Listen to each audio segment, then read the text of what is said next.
Hello, everybody, and welcome back to another episode of Mike and Beans. I'm Beans, and I'm with Mike. Hello, hello. We're getting right into the NBA Finals. The NBA season is officially over, and the Milwaukee Bucks are the NBA's champions of the world. Insert, we are the champions. As you can see, so I can't put it in the video. my voice and Michael's voice are amazing. We should go on America's Got Talent. I'm telling you, that was divine. That was an experience. I mean, what a combination, y'all. What a combination. But anyway, the Bucks won their second championship in franchise history in their first in 50 years. And despite going down 2-0 in the series to the Suns, the Bucks were able to win games 3 through 6. They won 4 straight. And Giannis Antetokounmpo was amazing. He left the audience starstruck. But also, the Bucks' big three really came together in games 3 through 6. So, Michael, what are your takeaways from the series? What do you got? The Bucks. They were much better in the last couple of games. People thought they were dead after 2 games, which they also thought against the Nets. So, fool me once, shame on you. Fool me twice. That one's on you, my guy. You should have been aware there that the series wasn't over. Series don't start till the road team gets a win. They don't. So that's a big takeaway there. But also, the key matchups I mentioned early on were really, really vital in this series. Chris Paul versus Jrue Holiday was a huge matchup. Chris Paul was very good in the first 2 games. He was much better than Jrue Holiday in those 2 games. Holiday shot under 50% in both those games, was not very effective defensively, and just was bad. CP3 outplayed him and was very effective when Holiday guarded him. And then in games 3 through 6, the Bucks were like, all right, Jrue, you're guarding Devin Booker. Just do what you do. And they switched a ton of screens because of that. And boom. They were so much better defensively. Holiday was excellent, played pretty well offensively in games 3 and 5, but really took over defensively. Wasn't really needed offensively because of how good his offense was. And Chris Paul, sure, his numbers look good in a couple games, but he was just bad for the later part of the series. He was not effective. He wasn't doing much. And Holiday really took over defensively, and his offense was excellent in a pivotal game 3. And then in probably the game that won them the series, game 5. And he didn't need to be great in the rest of those games, but games 3, game 5, his offense was excellent, and his defense was so much better. So Holiday won that matchup. That's a big takeaway for me. I think that's a huge reason on why the Bucks are champions now. Yeah, I definitely agree with you there. Jrue Holiday, it was a menace defensively. And you saw in game 5 that steal, that play just in general, you got to give credit to Giannis there, of course, with that finish. But Jrue Holiday set that up, stole the ball from Devin Booker. That's why the Bucks went out to get him. That's why the Bucks traded for him. That's, we talked about it earlier on how important, Jrue Holiday needs to be for the Bucks defensively in, the podcast where we previewed the finals. But, at one point in game 6, I think he was 4 of 19 from the field. Not great. So, like you said, he wasn't very good offensively in game 6. But when your best player drops 50 points and, Chris Middleton also played very well in game 6, Jrue Holiday is not going to need to produce offensively. He's just going to need to do what he did against Chris Paul and Devin Booker defensively, and that's what he did. So Jrue Holiday really stepped up. But, yes, again, another part of the big three, Chris Middleton also stepped up. Still a Robin to Giannis's Batman. Stupid Kendrick Perkins. But Chris Middleton played consistently well throughout the series. Yes, like in the Hawks series, he played well for some games, but like I said, 38 points and then 16 points in 3 and 4. But he consistently played well in the series, and Giannis really didn't do it all himself. Giannis had great individual games, and he was dropping in the 40s games 2 and 3, and then 50 obviously in game 6. But you can't just put all the fame on Giannis. Yes, he played well, but Jrue Holiday and Chris Middleton were excellent, in games 3 through 6. Yeah, you're on point there. I'm going to head on Middleton a little later, but the other matchup I mentioned was DeAndre Ayton versus Brook Lopez. It's another one we talked about. And in games 1 and 2, the Bucks were switching Lopez on screens. Like, he was trying to guard Devin Booker and Chris Paul. And it just didn't work. He was just getting torched. It was almost hard to watch. It was bad, and then he did the exact same thing when the Bucks ran drop coverage, just didn't work. When the Bucks ran drop coverage, the Suns torched it. English is a hard language to learn.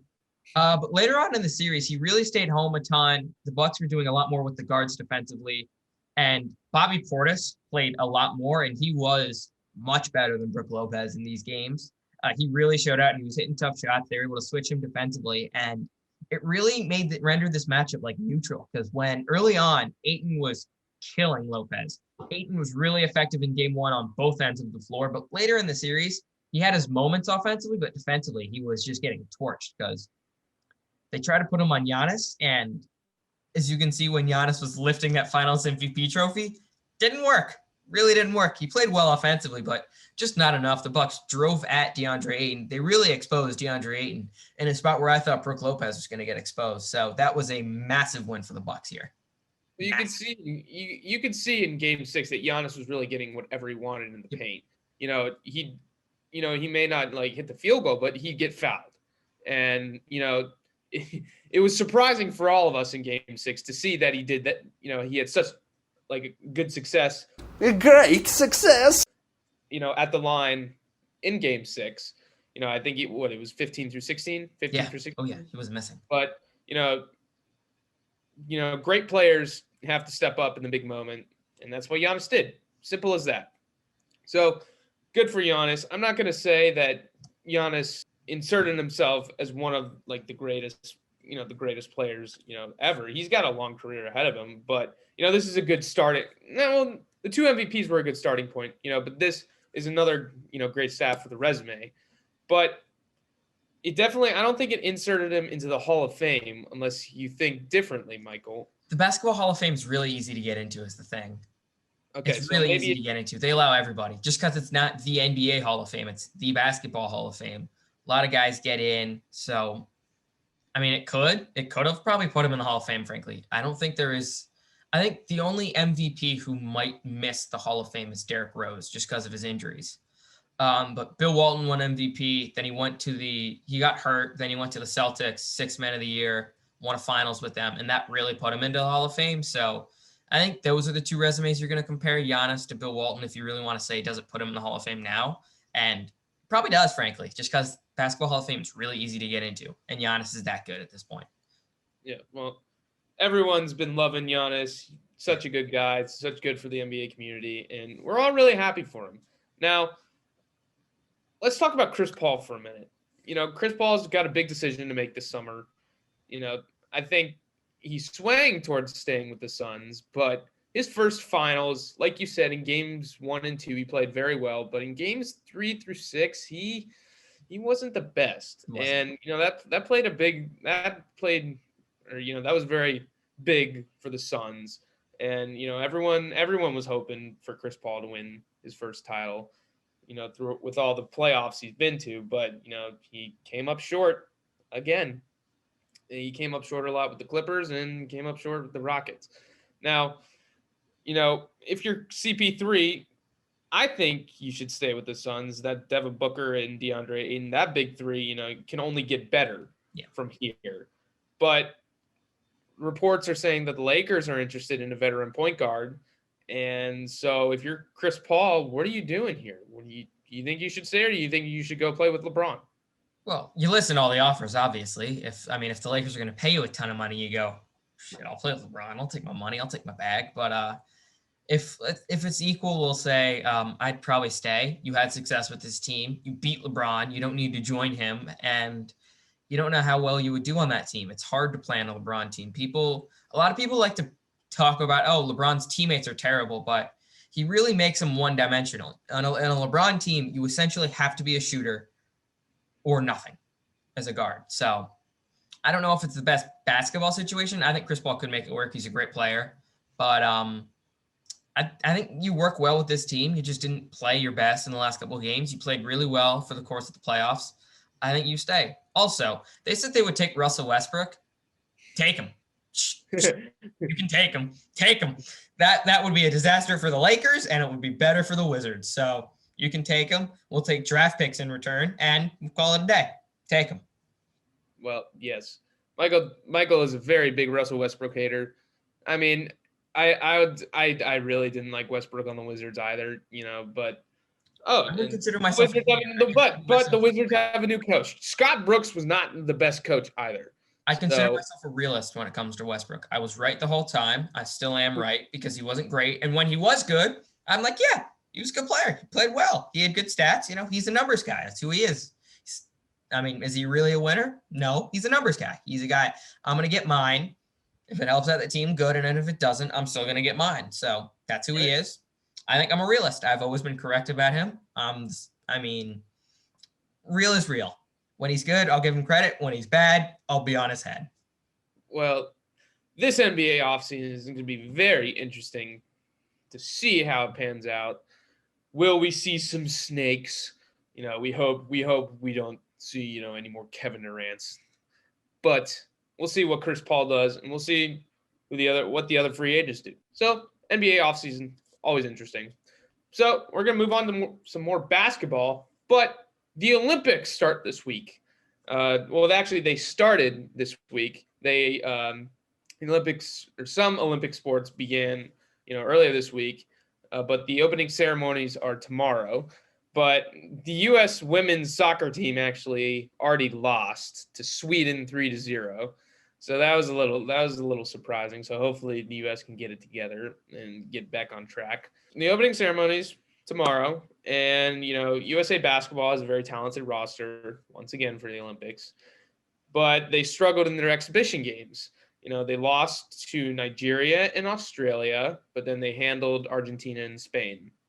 Now, Bradley Beal, who was a part of the USA team, had to leave because of COVID-19 protocols, and so definitely a key player that they lost. But USA has Kevin Durant, Jason Tatum, and other obvious stars. So, Mike, despite the losses, are the U.S. the obvious favorites going into the Olympics, and are they going to win the gold medal, do you think? I don't know if I'd call them the obvious favorites, but it'd be inexcusable for them to lose. I could see them losing, but if you lose with all that talent, you have all NBA guys everywhere. They didn't take Trae Young for whatever reason. He clearly wants to play. That's on USA basketball. That's not on Trae Young.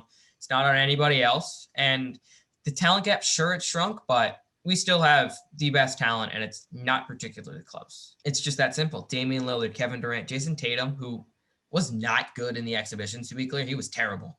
But he's still a good player. You have all this talent, all these guys. I think they said Devin Booker's coming, Drew Holiday's coming, Chris Middleton's coming. Yeah, these guys are good players, and they should be playing a lot better. They should be killing some of the teams they've played. But instead, they're complaining about fouls because the NBA is officiated god-awfully, and stuff like FIBA, the TBT, are officiated much better. But beside the point, they're complaining about fouls. They're not playing as a team. They're playing as a group of individuals. That's inexcusable. Basketball is a team sport. The NBA is not good basketball, pure. It's individual play, and you won't win like that on the international scale. It's not how the international game is played, and they're not going to bail you out when you play individually poorly. So if they play as a team, they're going to win every single game pretty easily. I mean, the Nigeria team they lost to, it has some NBA guys, sure, but they also were without Georgetown commit and stud 5-star Aminu Mohammed, who is hurt. And look, Aminu's a beast. He would possibly be a starter on that team, and they were without him. That shows you that they aren't the deepest talent, but they still beat us. Gabe Vincent, Precious Achua, they're NBA guys, sure, but they're not great players. It's not a team you should be losing to. And then the Australia team, Matthew Dellavedova, I think, still playing for them. Aaron Baines.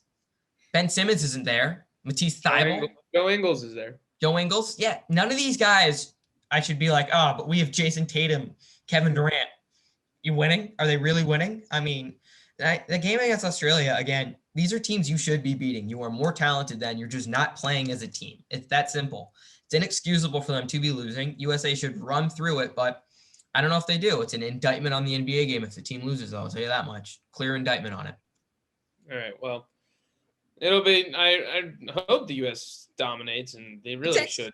You should dominate. Look at how much talent they have.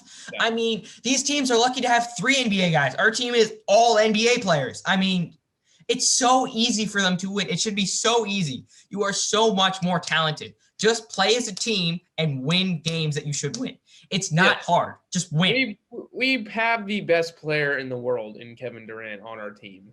All right, give him the ball, yes, but like you said, Team USA's got to learn how to play like a team, and they should be fine. I think they'll be fine. They'll step it up when the time comes. So I mean, they lost in the FIBA tournament like two years ago, like before the pandemic. They lost to, I think they got like 5th place or something.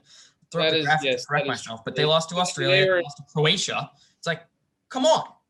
Yeah, so I'm not sure I'm confident in them. Coach Scumbag K might have helped them win games. I mean, as much as I hate to admit it, let's be real. He might have helped them. Greg Popovich is supposed to be this great coach, and they can't do anything. So win games. Then you get your praise. Well, Team USA then is looking to get back on track, but hopefully they will. It's the Olympics. Everyone likes the Olympics. So I'm going to continue with the Olympic talk. Baseball's back in the Olympics for the first time in a while, I think. Japan is very passionate about their baseball, so that's really cool to see. But the USA has a bunch of washed up nobodies, in all honesty. Todd Frazier is like the biggest name, and Todd Frazier is not on an MLB team right now. So that's where the USA baseball's at. But the MLB players are not participating in the Olympics because it's the middle of their regular season.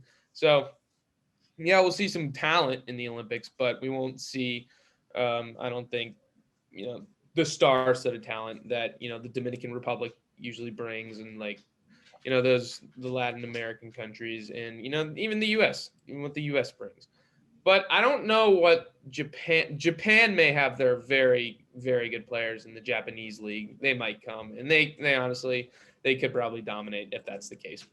But anyway, there's one story that I would like to talk about, and it's the story of Becca Myers. Now, Becca Myers is a Paralympian. She is deaf and blind, but despite this, she's a 3-time gold medalist in the Paralympics. Now, she's from Baltimore, so she lives in Baltimore at least, and she's a local, but she usually has a personal care assistant that has come to the Olympic Games, to assist her, and she's deaf and blind, so she definitely needs this.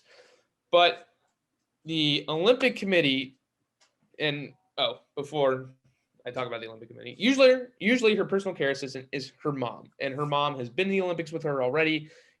For every, gold medal that she's won, she's been there as her personal care assistant. Now this year, because of COVID, the Olympic Committee denied her request to bring her mom, and the Olympic Committee, told her, we have plenty of personal care assistants for you, but your mom can't come. The person who you trust the most, the person who you rely on to get you out of bed, get you dressed, get you ready for the games. She can't come. We're going to give you a stranger as your personal care assistant. And Myers backed out of the Olympics because of this. And it's really sad to see this. She's one of the best Paralympic athletes in the world. And just because, the threat of COVID with Myers' mom, they're not going to let her come. What if Myers' mom is vaccinated? What if she gets a negative test before she goes? Why, in all honesty, why can't she go? And it's really upsetting. So, Becca Myers, I'm with you here. You should have been allowed to bring your mom. But the Olympic Committee really made a poor decision, in my opinion, here. So, yeah, that's what I think. That's my rant. Mike, anything else? Yeah, it's bull. I mean, come on. It's something so simple that it's just, you just say, okay, you can bring your mom. It's one person. What really is the harm here? It's just, I don't get it. But the Olympic Committee is weird. I guess you're willing to lose out on someone who wins gold medals. Good story. It's always fun. Paralympic Games, it's always cool to see people just overcome things. So, You know what? It's the Olympic Committee. It's bull. It's a bad decision, but I don't know. That's all I got. Well, that's all we got for today. Mike, any shout-outs? Yeah, I got 3, actually. I'm going big time here. Start out, the TBT. I've mentioned the TBT a couple times. I love the TBT. It's good games, fun, competitive basketball. Might go more in depth on another episode, but you had Marcus Keene who was on the Wizards Summer League team, who they should have signed the moment he just went off in Summer League, but was Ernie Grunfeld was a moron. You Wizards get are being teams full of wizards. ex-NBA guys losing to teams with no NBA players, and guys just looking awesome. The games have been fun. The Marshall team had some fun games. The Wichita State team has had 3 really fun games. It's been great. Great basketball. Love the TBT. More games continuing this weekend. Shout out to the TBT. And then my next 2 shout outs.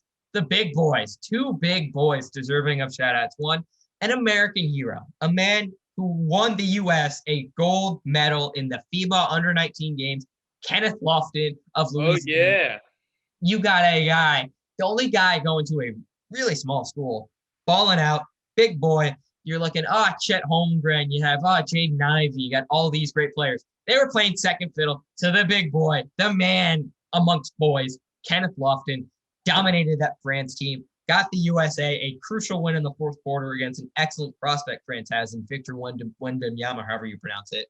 7'3" beast, didn't matter. Kenneth Lofton, big boy, won us a medal. Shout out to him. And then at the UFC event, Tai Tuivasa, I just had to mention this a couple weeks back, but walked out to the Spice Girls. Was it Walked to wannabe? the Spice Girls. Tell me what I want, whatever. Yep, that's wannabe. Wannabe, thank you. Great, awesome. Walks into the cage, knocks out Greg Hardy. Excellent fight. 4 shoeies on the way out. Gets up on stage. Someone gives him a shoe, pours a beer in there, chugs it. Just had so much fun. He was awesome. Love Tai Tuivasa. Those are my shout outs. Bennett, anything else? That's American right there. That is American. Well, Tuivasa is from New Zealand or Australia, so I will interrupt you there. Well, the Australian was being Australian/American, so good for him. But anyway, my shout out, I got one shout out. The Seattle Kraken, the new National Hockey League team. Sick uniforms, cool city to be in. They selected they participated in their expansion draft yesterday, and that's where, they can't pick all of their whole team from the NHL draft. So what the NHL does for new teams, they allow them to pick, one player per team from a non-protected list that the other NHL teams have made. Now it's a little confusing, but each NHL team has a list, and that's what the Kraken were able to pick from. Now, just the Kraken had the opportunity to pick some, really good players. Carey Price was unprotected from the Canadiens, which was a very big surprise. He's a really good goalie. And then Vladimir Tarasenko from the Blues was also, I'm pretty sure he's their captain, but he's also very impressive.